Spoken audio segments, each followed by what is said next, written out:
আজকে নিয়ে এসেছি ট্যাংরা মাছের ঝোল, আলু বড়ি দিয়ে ট্যাংরা মাছের ঝোল। কড়াইতে তেল দিয়ে দিলাম, মাছগুলো ভেজে নিলাম। ট্যাংরা মাছ ভাজা হয়ে গেছে, তুলে নিলাম। বাকি মাছগুলোও ভেজে নিলাম, ভাজা হয়ে গেছে, তুলে নিলাম। দিয়ে দেবো বড়ি, বড়িটা ভেজে তুলে রাখবো। বড়িটা ভাজা হয়ে গেছে, তুলে নিলাম। আলুটা ভেজে নেব।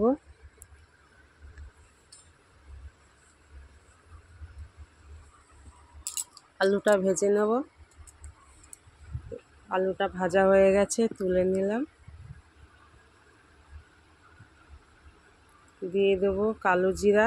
এই পেস্টটা আমি করে রেখেছি, আদা রসুন পেঁয়াজ, ওর একটা পেস্ট বানিয়ে রেখেছিলাম, ওটা দিয়ে দিলাম।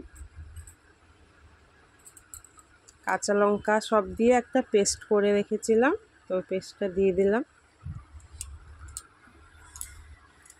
এটা নাড়িয়ে নেব ভালো করে। দিয়ে দেবো হলুদ, দিয়ে দেবো লঙ্কা গুঁড়ো, দিয়ে দেবো জিরের পাউডার, ধনিয়া পাউডার।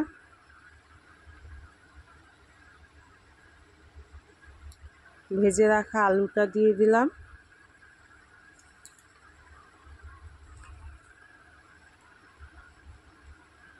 টমেটো কুচি দিয়ে দিলাম।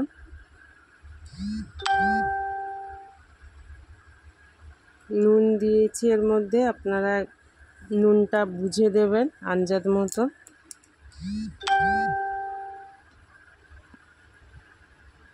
টমেটোটা একটু ঢেকে দেব, আবার একটু নাড়িয়ে দেব। টমেটোটা গলে গেছে, নাড়িয়ে দেব ভালো করে।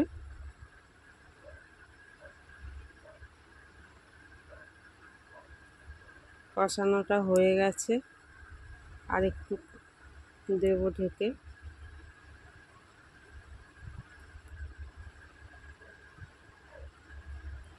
জল দিয়ে দিলাম, ঢেকে দেব আলুটা সেদ্ধ হওয়ার জন্য। ভেজে রাখা বড়ি আর মাছটা দিয়ে দিলাম। পাতলা ঝোল বানিয়ে খেয়ে দেখবেন, খুব ভালো লাগবে। একটু ধনে পাতা কুচি দিয়ে দিলাম এর মধ্যে সব।